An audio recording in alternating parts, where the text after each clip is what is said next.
guys, it's Brant, and I'm back with another 80s album retrospective. And today I'm going to be talking about this little album right here. I only have it on cassette. I used to have it on album through Columbia House back in the day. Wore it out, and I recently acquired it again on cassette. And so today we're going to be talking about 1983's Quiet Riot, Mental Health. Let's get right into it.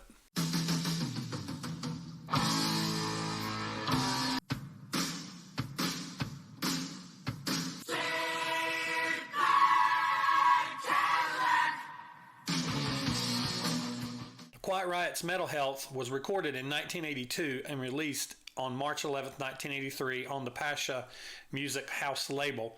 It was produced by Spencer Proffer. Quiet Riot's first two albums, Quiet Riot and Quiet Riot 2, were released in 1978 and 1979 respectively, and were only released in Japan on the CBS Sony label. Randy Rhoads had played guitar on the first two albums and was replaced by Carlos Caviezo after Randy left in 1980 to join Ozzy Osbourne's band. There were other previous members in Quiet Riot who were replaced after the first two albums. The first was Drew Forsythe on drums, who was replaced by Frankie Banali, and Kelly Garney on bass guitar, who was replaced by Rudy Sarzo.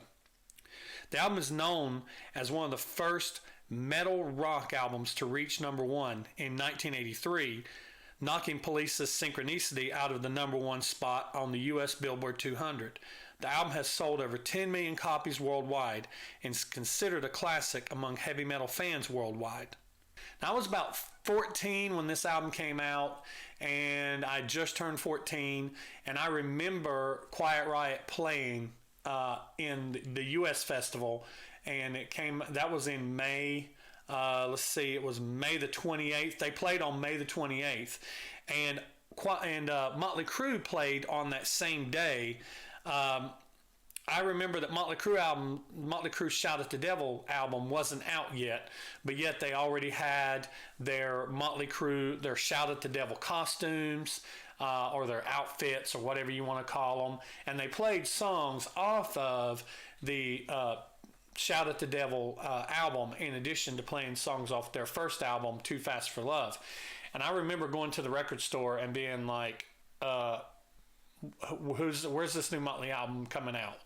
And I remember the record store, J. Joe's, telling me that it didn't come out until it was a later release date. It actually didn't come out till September. And it seemed like an eternity from March to September. It's funny how time works differently when you're younger. When you're a young age, 6 months felt like a year. And now it's like, a year feels like a couple months these days when you get older. But I remember they both played on the same day. I remember watching it, and I remember Motley was out first, and then Quiet Riot came out a little later, and they played a lot of songs off of this album right here. I remember being very impressed by Quiet Riot, and I remember being blown away by Motley Crue. And I'll be reviewing that Motley Crue Shout at the Devil album shortly in the next few weeks to come. But talking about Quiet Riot Mental Health, what an album. I mean, this album, in a retrospective type manner, was very influential on me. Frankie Banali is an amazing drummer, not the most technical drummer, but he did what fit. Almost like Tommy Lee. Tommy Lee, not the most technical drummer, but he did what fit. And the way the drums sound on this album, the way the snare sounds, the way the tom sounds great. The bass drum, it sounds good, but it seems to come and go. It sounds better on some songs than others. But on the songs there's some really drum heavy songs on this album, like Come On Feel the Noise, that has the drum beat that every drummer has ever played. It's got some really cool drums on it, really cool guitarist, cool guitars. Carlos Caviezo's a really good guitarist. He rips off some very Randy Rhoads-esque type licks. Rudy Sarzo, amazing bassist. And of course, Kevin DuBrow, he's just the ultimate screamer. Of course, Kevin no longer with us, rest in peace. Had a very troubled life. This Quiet Riot was actually considered a one-hit wonder. They never quite followed up to this. You know, they had some songs. I think Condition Critical was the album that followed this. I think they had Mama We're All Crazy Now on it. And then the album after that, I can't remember the name of it. It might have been Quiet Riot 3, if I'm not mistaken. I may be, though. But I think that had The Wild and the Young on it. And that was out when I was a senior in high school, in the beginning of that Wild and the Young, drummers. You know, I was in drum corps in high school. I was a band geek. I was in bands, as in rock bands, but I also played in the drum corps and in the marching band in school, in high school. So this album right here, let's go ahead and get into the songs, and let's talk about the songs and talk about what this album meant to me as a very impressionable 14-year-old. So let's get into the first track, and the first track is, of course, the classic Bang Your Head, Metal Health. It's been known by both titles, but Bang Your Head, Metal Health.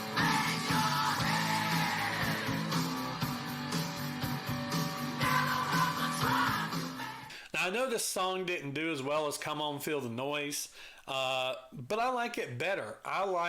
This whole album, and I know I'm going to say this a lot, and because this is early 80s, 83, still early 80s, but it has that 80s sound. Some of these songs held up better than others, but it has that late 70s Judas Priestess kind of Judas Priest-ish sound in a lot of ways, and just that early 80s metal that you hear, and that rock, that hard rock. Some people call this hard rock, some people call it metal, heavy metal. Metal would definitely get heavier, but this was pretty heavy for the time. But I love the way the guitars get quiet for the verses when he's doing that. I'm an axe grinder, and the guitars are just cling, cling, and then when it kicks in, like when he says, I got a mouth like an alligator. I think that's very funny. It's quite fitting of Kevin. He did have a mouth like an alligator, sometimes a little too big. He was known to pop off at other bands, which kind of, fans liked a lot of other bands. And so I remember if you was a band and you popped off about another band that I liked, I might distance myself from you a little bit, be like, whoa, what the hell, dude? I like that band too. So I hated seeing bands talk crap about each other. But the breakdown is good. The solo is good. The drums sound great on the whole album. And it's one of my favorite songs on the album. So I remember this is one of those songs that you learned how to play that as a drummer. That beginning, that it's just fun to play. It's not very complicated. It's fun to play. It's not as fun to play as the next song that we're going to talk about right now. Come On, Feel the Noise. So come on, feel the noise. Come On, Feel the Noise is a Slade cover that they did, and they would continue to do some Slade covers. Mama We're All Crazy Now was a Slade cover also. But I love the drums on this one. All the drummers at the time were learning this song, that everybody was learning this, and the fills. Frankie Manali, he holds down the rhythm, but he has some really good fills. And plus, like I said, his drums just sound amazing. They were recorded very well on this album. But this is the song. This song tore MTV up. I mean, I remember being a kid and seeing this song come on, seeing this video come on. It seemed like it was on almost like the radio, like where you hear a song every 10 minutes when it's popular. This song tore MTV up. And it's a great rock metal anthem. It still is, and it was one of the time. And this is a song that has aged very well. It's probably aged a little better than Metal Health. And this is one that you'll still hear played all the time now. So it's a great song. Even to this day, when I hear this one in the car on Sirius or whatever on Hair Nation, I turn this one up. So I love Come On, Feel the Noise. So we're going to go on to the next track, track 3, Don't Want to Let You Go. Don't wanna let you go. You're special. Now, of course, you have to have a song that slows down. And the power ballad had not quite been created yet. So there wasn't a power ballad yet, but there were rock love songs. And this one this is kind of a rock love song. It definitely has that 80s, early rock, late 70s, early 80s feel about it. It's a classic, like I said, a classic 80s rock ballad, but they don't go too soft on it. I'm glad that they don't go too soft on it. They keep it kind of heavy in some spots. This is not one of my favorites, and I really don't have any memories to it. I know it, but I probably couldn't, this almost sounds like it kind of has that "Let Me Put My Love Into You, Babe" feel from AC/DC's Back in Black album. When I hear this song, when I hear "Don't Want to Let You Go," I think of "Let Me Put My Love Into You." I think of those two songs, and they both, like I said, AC/DC's Back in Black album, which I've already reviewed or already done a retrospective on. It has that very that same sound. And a lot of bands at this time, they were coming up together, but they would build on what bands had did before them. So they would take that very quick in the influence, very quick, and build on it. A lot of bands did that in the early 80s. So it's okay. It's an all right song. I don't skip it, but I'm ready. By the time it's over, I'm ready to move on to track 4, and that is the Slick Black Cadillac.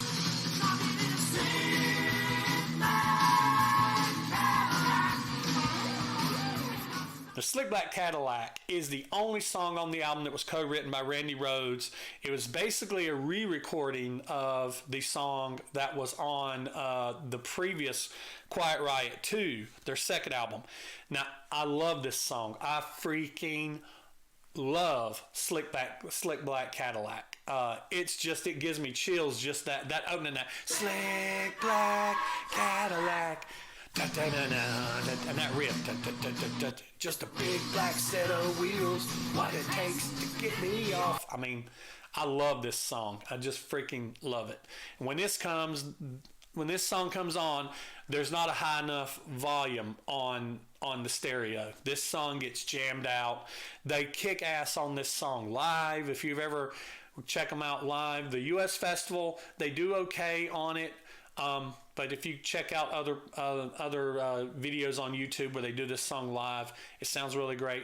They actually have a version of this live on one of the albums, I think. I don't know if it's on a remastering or a repress of this album, or I can't remember, but I have heard it somewhere. But Slickback Cadillac, this is the song I listen to this album for. When I put the cassette in or put the CD in, or when I used to put the album on, I was waiting for that opening line of Slick Black Cadillac. I was waiting for it. It's slick, it's black, it's the Slick Black Cadillac. I mean, I love it. There's nothing about this song that I don't love. And if you've never heard it, you definitely need to check this one out. Find it on YouTube or find it somewhere and check this song out.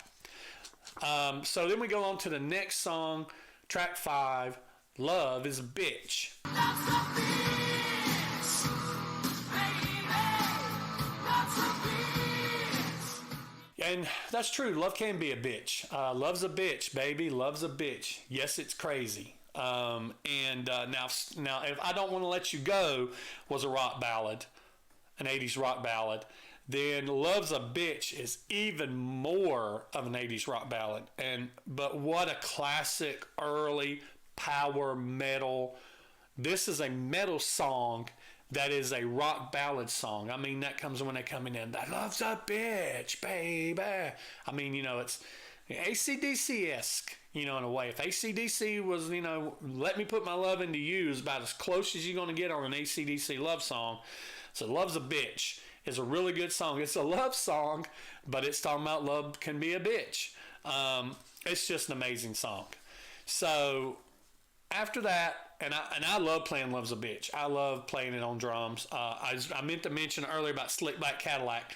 Hands down my favorite drum song to play on this because it's got so much cool snare and drum fills on it. It's got an amazing guitar solo in it. It's got that little breakdown where it goes you know, I'm already talking about Slick Black Cadillac again. I can't get away from it. But Love's a Bitch, a good song to play too. So after that, we go on to the next track, Breathless.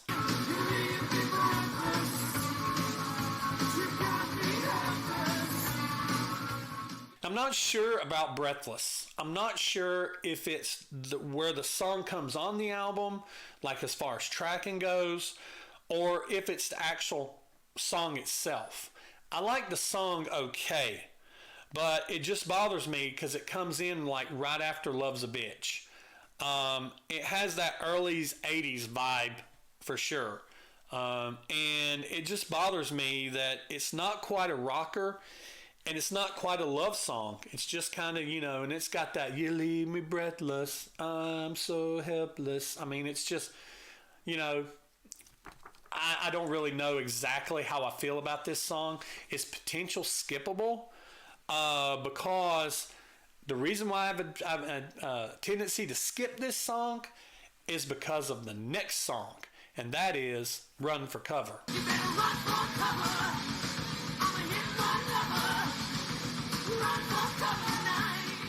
Now, Run for Cover, another amazing drum song. It just starts out. I mean, it's got a, you know, it's an upbeat song. It's a great song. I wish this would have followed Love's a Bitch. If they would have put Breathless somewhere else, because you had Love's a Bitch, even though it's a power song, it's kind of slow, and then they follow it up with Breathless. Even though Breathless is a fast song, it's still really soft.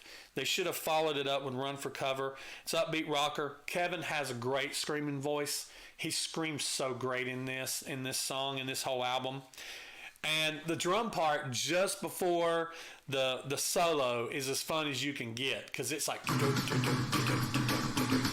he's still good. He's still keeping the beat going, and he's just going to hell on the toms. So Run for Cover is just a great song. And that whole drum fill, the whole drums is fun as hell. There's an amazing drum solo at the end where he's just, you know, doing that like you see a big band drums end to it that you see when a band does live. So he kicks ass. Frankie kicks ass. I like his licks. I like his beats he does on this album. This is iconic drum beats. This is iconic drumming in this song here. So, and I love playing it. I really do. So after that, you move on to the next song, Battle Axe.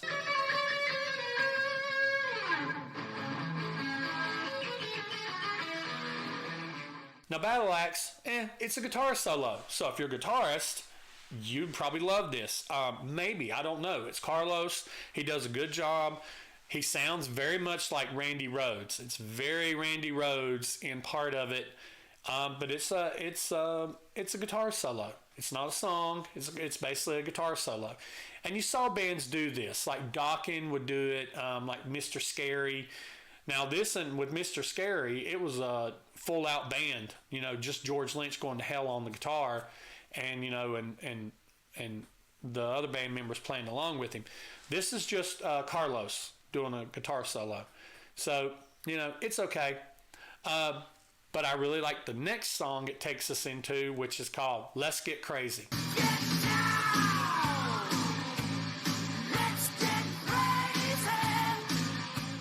Now, I love the riff on this song. I love that swagger that this riff has. Let's get down, down, down, down. Let's get crazy.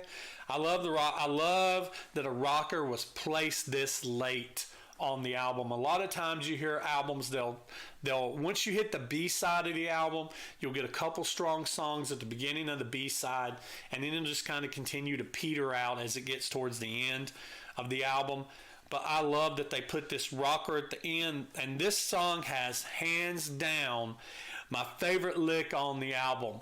Coming out of the first chorus, Kevin comes in on the second verse, and the first line he says is, "Wanna kiss your lips, not the ones on your face." Wanna kiss your lips, not the ones on your face. And I mean, Come on. To a 14-year-old, that's instant hard on right there, man. I mean, you're just thinking about that, So it's like, yeah, what lip's he talking about, But yeah, that's an amazing line though. I love this song. It's so good. The drum fills and the grooves in this song is good. The guitar is good. And the whole band just sounds good on this song. It's a little bit of a deep cut on the B-side, but if you've never heard Let's Get Crazy, you owe it to yourself to check it out. And so that brings us to the last song on the album, number 10, Thunderbird.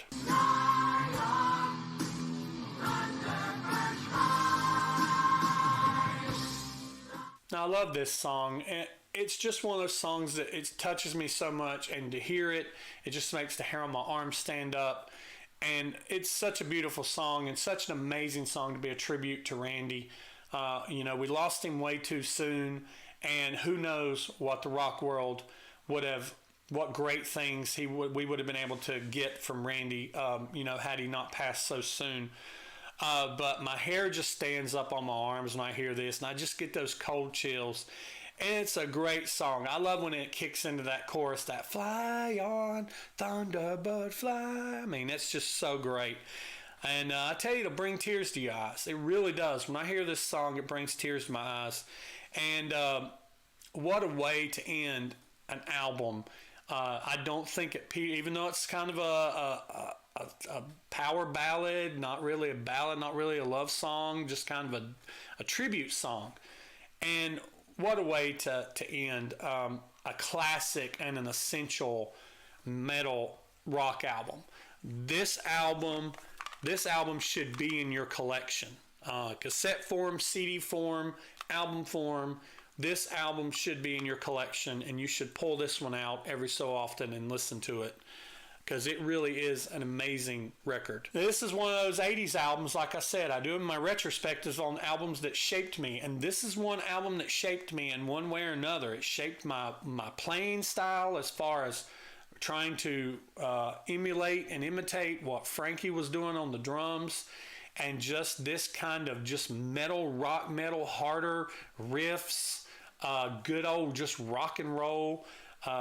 In a band, like I said, I was in a band at this time. I'd already formed a band, and so there were several songs on this album that we played in my band, and so it challenged us and made us better musicians, because some of this stuff's not easy to play, and it definitely wasn't easy to play being a 13, 14-year-old kid, and only having been playing drums for, a couple years, a year or so. But everybody does a great job on this album. Kevin DuBrow, good songwriter. Carlos, good songwriter. Kevin, a good singer, good screamer. Carlos, great guitarist. The metal riffs and the hooks. I didn't mention very much about Rudy Sarzo, but Rudy Sarzo just puts down good bass. I mean, he's Rudy Sarzo. He just puts down good bass. And Frankie Banali's drums, his grooves, his fills, his riffs that he does, he just did an amazing job on this.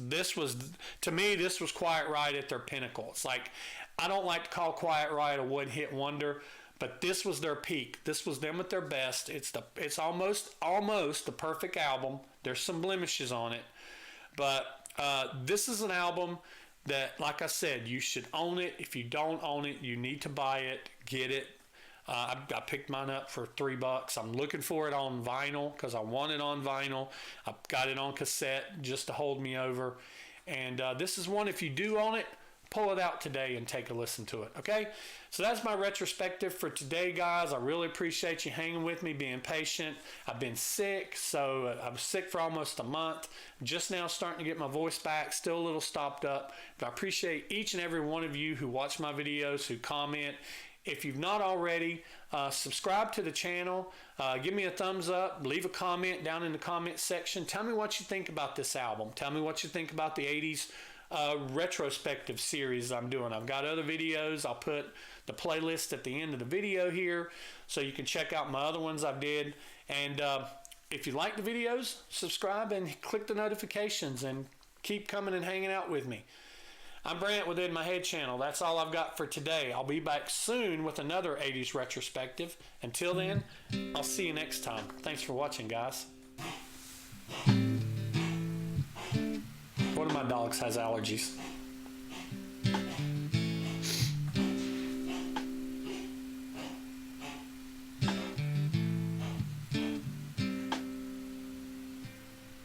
I think she's done, maybe.